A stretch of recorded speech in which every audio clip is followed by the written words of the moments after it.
আসসালামু আলাইকুম এভরিওয়ান, কি অবস্থা সবার? আশা করি তোমরা অনেক ভালো আছো। আজকে আমাদের আলোচনার বিষয় হচ্ছে ডিফারেন্সিয়েশন, একটি গুরুত্বপূর্ণ অধ্যায় যার নাম geometrical meaning of dy dx বা ডিওয়াই ডিএক্স এর জ্যামিতিক ব্যাখ্যা সম্পর্কে। তো এই অধ্যায়ের আজকে আমাদের প্রথম ক্লাস। এই ক্লাসে আমরা আলোচনা করব এই অধ্যায়ের কিছু গুরুত্বপূর্ণ সূত্র নিয়ে। তার আগে একটু আমাকে ক্লিয়ার করো, তোমরা কি কখনো পাহাড়ি রাস্তায় সাইকেল চালাইছো? যখন পাহাড়ি রাস্তায় সাইকেল চালাও তখন দেখবা যে পাহাড়ি রাস্তাটা হয় ভাইয়া সমতল, তখন কিন্তু সাইকেল চালাতে খুব কষ্ট হয় না। কিন্তু যখন ভাইয়া পাহাড়ি রাস্তাটা ভাইয়া একটু ঢালু হয় বা একটু খাড়া হয় তখন কিন্তু আমাদের দম বন্ধ হয়ে যায় সাইকেল চালাইতে, তাই না? যখন দেখবা পাহাড়ি রাস্তাটা খাড়া তখন আমরা বলি ভাইয়া ওইটা রাস্তার ঢাল। তেমনি গণিতেরও একটি ঢাল আছে। এই গণিতের ঢালটাকে আমরা পরিমাপ করবো কিসের সাহায্যে জানো?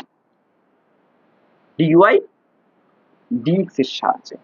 আসলে এটা দ্বারা কি বোঝায়? সাধারণত তোমরা যেহেতু চ্যাপ্টার 7 করে আসছো বা অন্তরীকরণের ধারণা অধ্যায় করে আসছো, সুতরাং এই ডিওয়াই ডিএক্স দ্বারা তোমরা বোঝো যে ভাই এটা বোঝায় যে এক্স এর সাপেক্ষে ওয়াই এর অন্তরীকরণ, তাই কিনা? এক্স এর সাপেক্ষে ওয়াই এর অন্তরীকরণ এটা বোঝায়। আবার বলো তো এই ডিওয়াই ডিএক্স দ্বারা আসলে কি বোঝায়? এই ডিওয়াই ডিএক্স দ্বারা আসলে কি বোঝায়? এখানে দেখো, ডিওয়াই দ্বারা বোঝা যাচ্ছে ভাইয়া ওয়াই এর ক্ষুদ্র পরিবর্তন। এই ডিওয়াই দ্বারা বোঝাচ্ছে ভাইয়া ওয়াই এর ক্ষুদ্র পরিবর্তন, ওয়াই এর ক্ষুদ্র পরিবর্তন। আর ডিএক্স দ্বারা বোঝা যাচ্ছে ভাইয়া এক্স এর ক্ষুদ্র পরিবর্তন, এক্স এর ক্ষুদ্র পরিবর্তন। এটা একত্রে কি বোঝায় ভাইয়া? একত্রে বোঝায় যে ওয়াই এর ক্ষুদ্র পরিবর্তনকে এক্স এর ক্ষুদ্র পরিবর্তনের সাথে কম্পেয়ার করা, এতটুকু। আবার এই ডিওয়াই ডিএক্স কে আমরা বলতে পারি ভাইয়া ঢাল। কি বলতে পারি ভাইয়া? ডিওয়াই ডিএক্স কে বলতে পারি আমরা ঢাল। এখন কার ঢাল? প্রশ্ন হতে পারে ভাইয়া কার ঢাল? যখন আমি তোমাদের অন্তরক সহগ নির্ণয় করেছি ভাইয়া মূল নিয়মের সাহায্যে, তখন কিন্তু একটা বেসিক ক্লাস নিয়েছিলাম, মনে আছে? তখন কিন্তু আমি বিস্তারিত আলোচনা করছি ভাইয়ার আসলে ডিওয়াই ডিএক্স দ্বারা কিসের ঢাল বোঝায়। বলছিলাম যে ভাই কোন একটি বক্ররেখার নির্দিষ্ট একটা বিন্দুতে যদি আমি স্পর্শক অঙ্কন করি, স্পর্শকের যে ঢাল হবে সেটাই বোঝায় হচ্ছে ভাইয়া ডিওয়াই ডিএক্স। কি বললাম? একটা বক্ররেখা, এই বক্ররেখার নির্দিষ্ট একটা বিন্দু, মনে করো পি। পি বিন্দুতে আমি একটা স্পর্শক অঙ্কন করেছি, স্পর্শকের যে ঢাল হবে সেটাই মূলত বোঝায় ভাইয়া হচ্ছে ডিওয়াই ডিএক্স, তাই না? কিন্তু যখন তোমরা সরল রেখা পড়ছো তখন কি তোমাদের মনে আছে যে ভাই আসলে ঢাল এর সংজ্ঞাটা তোমরা কি পড়ছিলা? তোমাদের মনে আছে হয়তো যে একটা অক্ষ হয় এক্স আর একটি অক্ষ যদি হয় ওয়াই, তাহলে ঢালের সংজ্ঞায় বলা হয়েছিল যে কোন একটি রেখা এক্স অক্ষের সাথে যে কোণ উৎপন্ন করে তার ট্যানজেন্টটাকে বলবো আমরা ঢাল। মনে করো এই এক্স অক্ষের সাথে একটি রেখা থিটা কোণ উৎপন্ন করছে, তাহলে আমরা বলতে পারি যে ভাইয়া এর ঢাল হচ্ছে কি ভাইয়া? ট্যান থিটা, তাই কিনা? তার মানে আমরা বুঝতে পারলাম ভাইয়া ঢাল কে আমরা লিখতে পারি ভাইয়া ট্যান থিটা।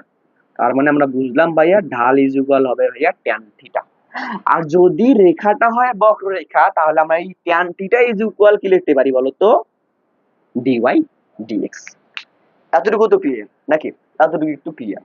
এখন মনে করো আমি চিত্র এক একটু বোঝাই। এখানে একটি বক্ররেখা যেটা আমি লিখি y is equal F of x, তাই না? এই y is equal F of x একটি বক্ররেখার নির্দিষ্ট একটা বিন্দু লিখছি ভাই আমি পি। দেখো পি বিন্দুতে একটা আমি স্পর্শক অঙ্কন করছি, দেখো বেগুনি কালার মার্কারের কালি দিয়ে আমি একটা স্পর্শক অঙ্কন করছি, তাই না? এখন আসো, এই স্পর্শক যে আমি অঙ্কন করছি এই স্পর্শকটা কেমন ভাইয়া দেখো তো, এক্স অক্ষের সমান্তরাল কিনা? স্পর্শকটা ভাইয়া এক্স অক্ষের সমান্তরাল। মনে রাখবা যখন স্পর্শকটি এক্স অক্ষের সমান্তরাল হবে তখন সেখানে কত ডিগ্রি কোণ উৎপন্ন হবে বলতো? সেখানে তখন 0 ডিগ্রি কোণ উৎপন্ন হবে।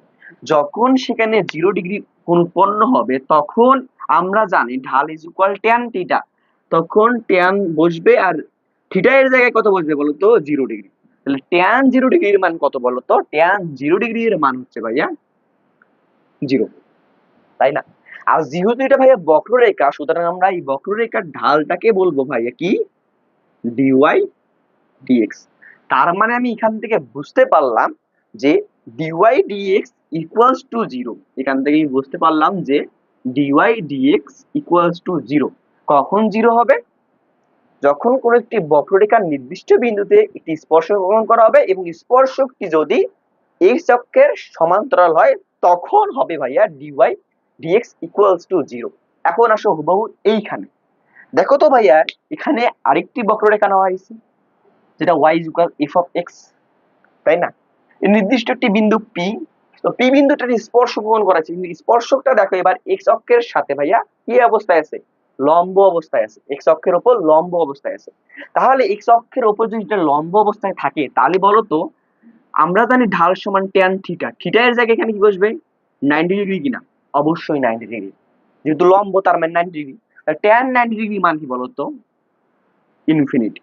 যেহেতু ভাই এটা বক্ররেখা, সুতরাং আমরা বলতে পারি, যেহেতু tan থিটা ইজ ইকুয়াল ভাইয়া ঢাল, সুতরাং আমরা এখানে বলতে পারি dy dx equals to infinity, তাই না?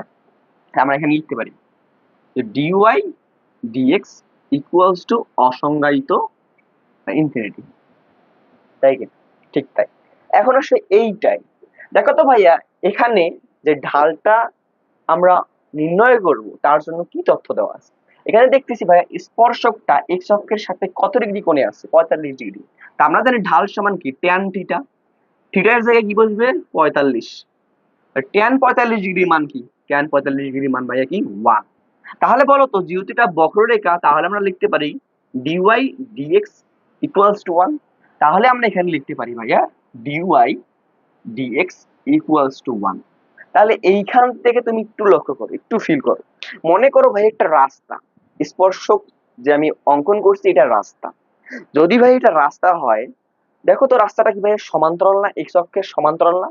যেহেতু ভাই এক্স অক্ষের সমান্তরাল, তার মানে রাস্তাটা ভাই ফ্ল্যাট অবস্থায় আছে। তাহলে ভাই এখানে সাইকেল চালাইতে ভাইয়া আমাদের কোনো বেশি কষ্ট করতে হবে না, স্বাভাবিক নিয়মে যাচ্ছে। তাহলে আমরা বুঝতে পারলাম যে এখানে ঢাল নাই, তার মানে ঢালের মান জিরো। এখন আসো, রাস্তাটা যদি ভাইয়া হয় একদমই খাড়া, স্পর্শকটাকে আমি রাস্তা ধরছি, তাহলে এই রাস্তাটা যদি একদমই খাড়া হয়, আমি যদি এখানে সাইকেল নিয়ে আসি, তাহলে হুট করে কি আমি এইখান থেকে এখানে উঠতে পারবো? যেহেতু 90 ডিগ্রি অ্যাঙ্গেল আছে, না, এটা কখনোই সম্ভব না। তাই আমরা এটাকে বলতেছি ভাইয়া অসংজ্ঞায়িত, বা d y by d x equals to অসংজ্ঞায়িত। এতটুকু ক্লিয়ার? এভাবে মনে রাখতে পারো। তো এতটুকু যদি বেসিক তোমাদের ক্লিয়ার হয়, তাহলে আমরা একটু অঙ্ক চলে যাই। হ্যাঁ, আর এগুলো কিন্তু আমরা ম্যাথমেটিক্স 2 এর অন্তরক সহগ যখন নির্ণয় করছিলাম মূল নিয়মের সাহায্যে, তার বেসিক ক্লাসে এগুলো করাইছি, তাও একটু রিভিশন দিলাম।